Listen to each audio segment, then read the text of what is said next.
Operation blue star. एक परिचय। Operation blue star जून 1984 में अमृतसर पंजाब के स्वर्ण मंदिर हरमंदिर साहिब परिसर में चलाया गया एक सैन्य अभियान था।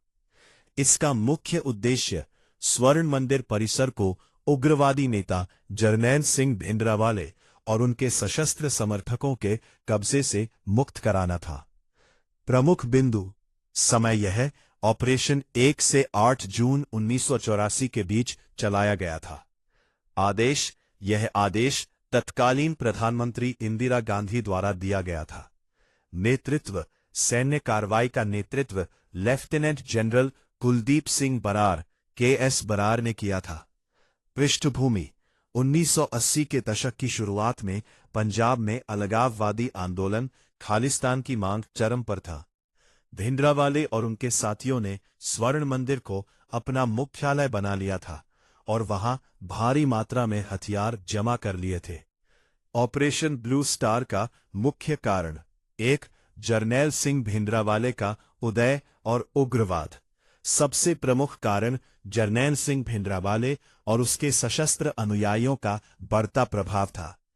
भिंडरावाले ने सिखों के लिए एक अलग राज्य खालिस्तान की मांग को हवा दी और पंजाब में हिंसक गतिविधियों को बढ़ावा दिया। स्वर्ण मंदिर को किले में तब्दील करना। 1982 के आसपास भिंडरावाले और उसके हथियारबंद समर्थकों ने अमृतसर के स्वर्ण मंदिर हरमंदिर साहिब परिसर के भीतर शरण ले ली। उन्होंने पवित्र अकाल तख्त को एक सैन्य किले के रूप में बदल दिया था, जहां भारी मात्रा में अत्याधुनिक हथियार, मशीन गन और गोला बारूद जमा किया गया था। 3. समानांतर सरकार चलाना। स्वर्ण मंदिर के भीतर से भिंडरावाले अपनी एक समानांतर सत्ता चला रहा था। वह वहां से अपने समर्थकों को निर्देश देता था, जिससे पंजाब की कानून व्यवस्था पूरी तरह चरमरा गई थी। पुलिस और प्रशासन मंदिर परिसर के भीतर जाने की हिम्मत नहीं जुटा पा रहे थे। 4. हिंसक घटनाएं और हत्याएं।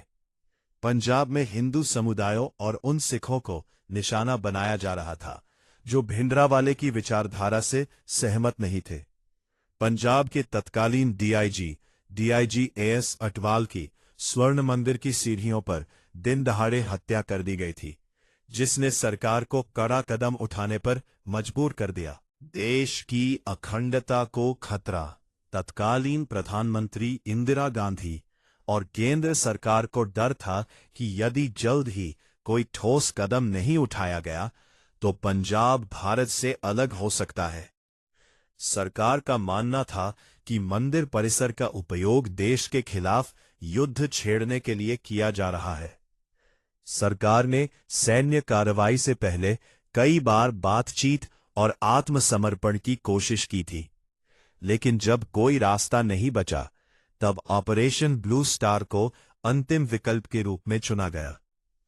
तत्कालीन प्रधानमंत्री इंदिरा गांधी के नेतृत्व वाली केंद्र सरकार ने इस पूरे घटनाक्रम को किस तरह हैंडल किया, आइए समझते हैं। सरकार की भूमिका और प्रबंधन। 1. कूटनीतिक और राजनीतिक प्रयास। प्रारंभिक चरण। सैन्य कार्रवाई से पहले इंदिरा गांधी सरकार ने उग्रवादियों के साथ बातचीत के कई प्रयास किए। सरकार और अकाली दल के बीच कई दौर की गुप्त बैठकें हुई। सरकार ने स्वर्ण मंदिर परिसर से उग्रवादियों को शांतिपूर्वक बाहर निकालने के लिए मध्यस्थों का सहारा लिया, लेकिन भिंडरावाले की कठोर शर्तों के कारण ये प्रयास विफल रहे। 2. सैन्य विकल्प का निर्णय। जब बातचीत के सभी रास्ते बंद हो गए और पंजाब में हिंसा असहनीय स्तर पर पहुंच गई, तब सरकार ने अंतिम विकल्प के रूप में सेना को भेजने का कड़ा फैसला लिया।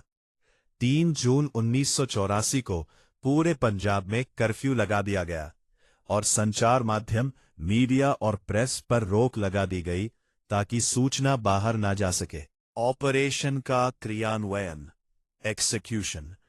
सरकार ने इस ऑपरेशन की कमान भारतीय सेना को सौंपी। सरकार का निर्देश था कि कम से कम क्षति के साथ मंदिर को मुक्त कराया जाए। हालांकि जब उग्रवादियों ने आधुनिक हथियारों जैसे आरपीजी से सेना का मुकाबला किया तो सरकार को विजयन टैंकों और भारी बख्तरबंद गाड़ियों के इस्तेमाल की अनुमति देनी पड़ी। 4. मीडिया पर प्रतिबंध, मीडिया ब्लैकआउट। सरकार ने विदेशी पत्रकारों को पंजाब से बाहर निकाल दिया और स्थानीय समाचार पत्रों पर सेंसरशिप लगा दी। सरकार का तर्क था कि इससे अफवाहों को फैलने से रोका जा सकेगा, लेकिन बाद में इसकी आलोचना हुई कि सरकार ने वास्तविक मौतों के आंकड़े और घटनाक्रम को दुनिया से छिपाने की कोशिश की। रामेश्वर नाथ काओ, भारतीय खुफिया agency raw research and analysis wing के संस्थापक और भारत के सबसे प्रभावशाली जासूस माने जाते हैं। उन्हें भारतीय खुफिया तंत्र का भीष्म पितामह कहा जाता है। ऑपरेशन ब्लू स्टार से पहले उन्होंने इंदिरा गांधी को चेतावनियां दी थी कि भारतीय सेना और पुलिस में मौजूद सिख जवान इस कार्रवाई से आहत होकर विद्रोह कर सकते हैं या इस्तीफा दे सकते हैं, जो बाद में कुछ जगहों पर सच साबित हुआ।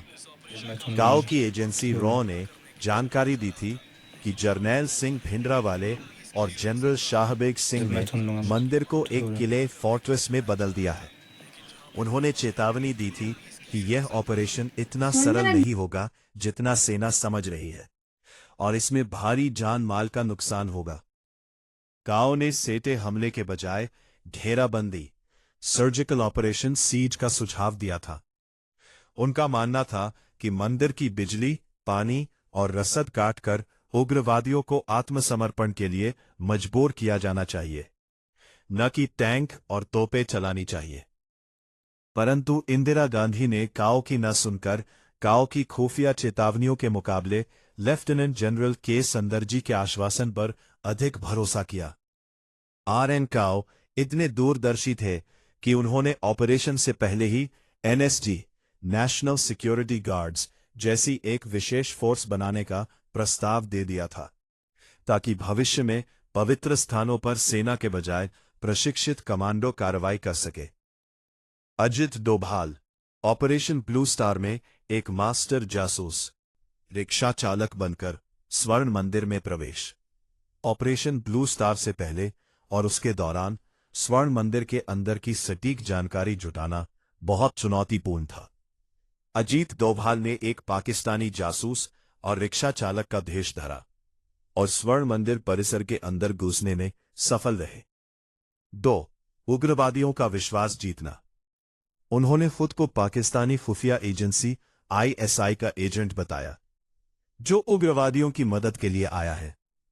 अपनी चतुराई और बेहतरीन अभिनय से उन्होंने जर्नैल सिंह भिंडरावाले और उनके प्रमुख रणनीतिकारों जैसे जनरल शाहबेग सिंह का विश्वास जीत लिया। 3. सामरिक जानकारी, इंटेलिजेंस गैदरिंग। अंदर रहकर उन्होंने बहुत ही महत्वपूर्ण जानकारी एकत्र की, जैसे उग्रवादियों के पास कौन कौन से और कितने हथियार हैं, परिसर के अंदर उनकी रणनीतिक स्थिति पोजीशनिंग क्या है, मंदिर के भीतर किन रास्तों पर बारूद या लैंडमाइंस बिछाई गई है। 4. सेना की मदद। उनके द्वारा दी गई इस सटीक जानकारी ने भारतीय सेना को अपनी रणनीति बनाने में मदद की। हालांकि ऑपरेशन के दौरान काफी नुकसान हुआ, लेकिन डोभाल की खुफिया जानकारी के बिना सेना को और भी गंभीर चुनौतियों का सामना करना पड़ सकता था। ऑपरेशन ब्लू स्टार की योजना और उसके क्रियान्वयन एग्जीक्यूशन को निम्नलिखित चरणों में समझा जा सकता है। योजना की शुरुआत, द प्लानिंग फेज। 1984 की शुरुआत तक सरकार को समझ आ गया था कि केवल पुलिस कार्रवाई से भिंडरावाले को बाहर निकालना संभव नहीं है, क्योंकि स्वर्ण मंदिर को एक किले में बदल दिया गया था। खुफिया जानकारी। अजीत डोभाल जैसे अधिकारियों ने मंदिर के अंदर जाकर हथियारों और उग्रवादियों की स्थिति की जानकारी जुटाई। सैन्य मॉडल। भारतीय सेना ने स्वर्ण मंदिर के जैसा एक डमी मॉडल तैयार किया, कहा जाता है कि चक्राता में, ताकि सैनिक बिना मंदिर देखे उसके लेआउट का अभ्यास कर सके। कमान। इस ऑपरेशन की जिम्मेदारी लेफ्टिनेंट जनरल के सुंदरजी और लेफ्टिनेंट जनरल के.एस. बरार को सौंपी गई। ऑपरेशन का क्रियान्वयन, द एग्जीक्यूशन स्टेप्स। यह ऑपरेशन कई चरणों में पूरा हुआ। चरण 1, घेराबंदी। 1 जून 3 जून 1 जून को सीआरपीएफ और सीमा सुरक्षा बल बीएसएफ ने उग्रवादियों के ठिकानों की पहचान करने के लिए मंदिर पर फायरिंग शुरू की। 3 जून को पूरे पंजाब में कर्फ्यू लगा दिया गया। राज्य की सीमाएं सील कर दी गईं और संचार, फोन, बिजली काट दिए गए। चरण 2, सीधी कार्रवाई। 5 जून की रात 5 जून की रात को मुख्य हमला शुरू हुआ। पैरा कमांडो ने मुख्य द्वार से प्रवेश करने की कोशिश की, लेकिन उग्रवादियों ने भारी मशीन गनों से गोलाबारी की। जनरल शाहबेग सिंह, जो पूर्व सैन्य अधिकारी थे और भिंडरावाले के साथ थे, ने मंदिर के हर कोने में स्नाइपर्स और लैंडमाइंस बिछा रखी थी, जिससे सेना को भारी नुकसान हुआ। चरण 3, टैंकों का प्रवेश। 6 जून की सुबह, जब कमांडो अंदर नहीं घुस पाए और सेना के बख्तरबंद वाहनों पर रॉकेट दागे गए, तब सेना ने भारी हथियारों के उपयोग की अनुमति मांगी। 6 जून की सुबह विजयंत टैंकों को मंदिर परिसर के अंदर लाया गया। टैंकों के गोलों से अकाल तख्त को काफी क्षति पहुंची, जहां भिंडरावाले छिपा हुआ था। चरण 4, अंतिम चरण। 6 जून 8 जून 6 जून की सुबह अकाल तख्त के तहखाने से भिंडरावाले, जनरल शाहबेग सिंह और अमरीक सिंह के शव बरामद हुए। अगले 2 दिनों तक मंदिर के बाकी हिस्सों, सरायों और कमरों में छिपे इक्का दुक्का उग्रवादियों को ढूंढकर बाहर निकाला गया और 8 जून तक ऑपरेशन पूरा हुआ, आधिकारिक रूप से समाप्त हुआ।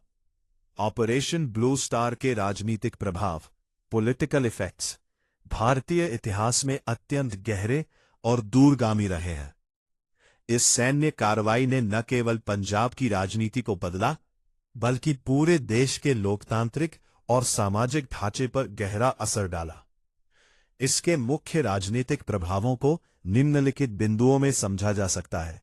इंदिरा गांधी की हत्या 31 अक्टूबर 1984। इस ऑपरेशन का सबसे तात्कालिक और भीषण राजनीतिक प्रभाव प्रधानमंत्री इंदिरा गांधी की हत्या थी। उनके अपने सिख अंगरक्षकों सतवंत सिंह और बेअंत सिंह ने ऑपरेशन ब्लू स्टार का बदला लेने के लिए उनकी हत्या कर दी। इसने देश के शीर्ष नेतृत्व में एक बड़ा शून्य पैदा कर दिया। 1984 के सिख विरोधी दंगों के बाद दिल्ली और देश के अन्य हिस्सों में भयानक सिख विरोधी दंगे भड़के। इन दंगों में हजारों निर्दोष सिखों की जान गई। इन दंगों ने कांग्रेस पार्टी की छवि पर एक गहरा दाग लगाया और दशकों तक भारतीय राजनीति में न्याय और सांप्रदायिक सद्भाव एक बड़ा चुनावी मुद्दा बना रहा। सरकार का मानना था कि इस ऑपरेशन से उग्रवाद खत्म हो जाएगा, लेकिन इसके विपरीत सिखों की धार्मिक भावनाओं को ठेस पहुंचने के कारण पंजाब में खालिस्तान आंदोलन और अधिक उग्र हो गया। अगले एक दशक 1990 के मध्य तक पंजाब हिंसा और राष्ट्रपति शासन के दौर से गुजरता रहा। इस घटना ने पंजाब में शिरोमणि अकाली दल को सिखों की अस्मिता के रक्षक के रूप में उभरने का मौका दिया। कांग्रेस, जो कभी पंजाब में बहुत मजबूत थी, सिख समुदाय के बीच अपना विश्वास खोने लगी। सिखों के एक बड़े वर्ग में केंद्र सरकार के प्रति अविश्वास की भावना पैदा हो गई। राजीव लोंगोवाल समझौता 1985। राजनीतिक अस्थिरता को खत्म करने के लिए इंदिरा गांधी के उत्तराधिकारी राजीव गांधी ने अकाली नेता हरचंद सिंह लोंगोवाल के साथ एक समझौता किया। हालांकि इस समझौते से शांति बहाल करने की कोशिश की गई, लेकिन उग्रवादियों ने लोंगोवाल की हत्या कर दी, जिससे राजनीतिक समाधान और जटिल हो गया। ऑपरेशन ब्लू स्टार के बाद ही भारत सरकार ने प्रधानमंत्री की सुरक्षा के लिए स्पेशल प्रोटेक्शन ग्रुप (एसपीजी) का गठन किया था, क्योंकि ये महसूस किया गया कि सामान्य पुलिस सुरक्षा पर्याप्त नहीं है।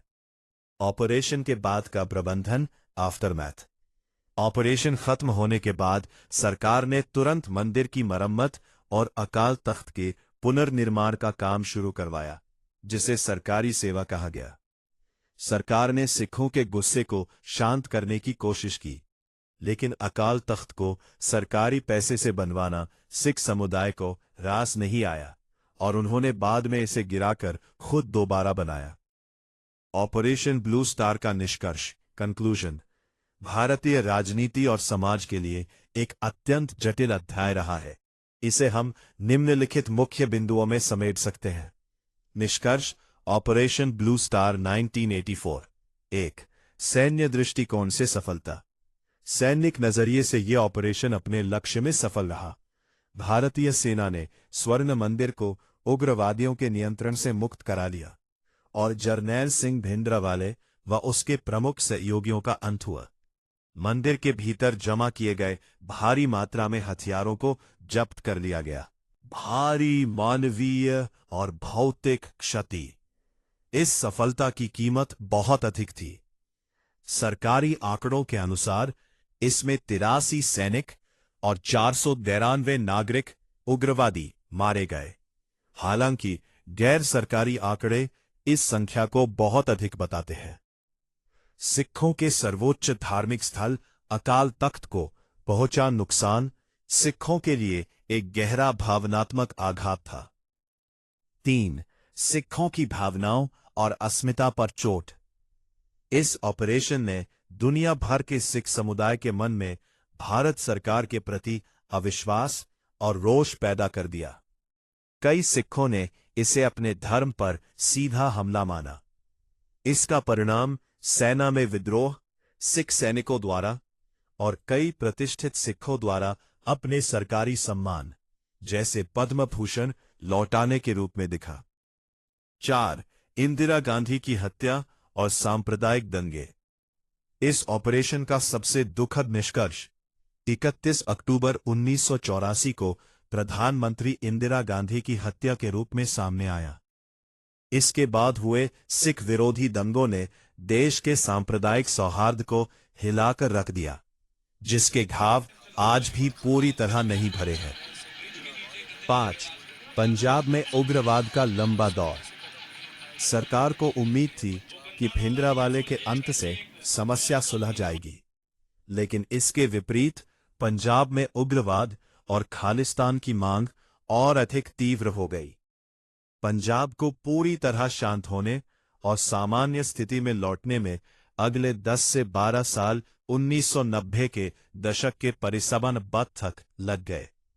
अंतिम सारांश, ऑपरेशन ब्लू स्टार भारतीय लोकतंत्र की एक ऐसी घटना थी जहां राष्ट्र की अखंडता और धार्मिक संवेदनशीलता के बीच एक कठिन टकराव हुआ।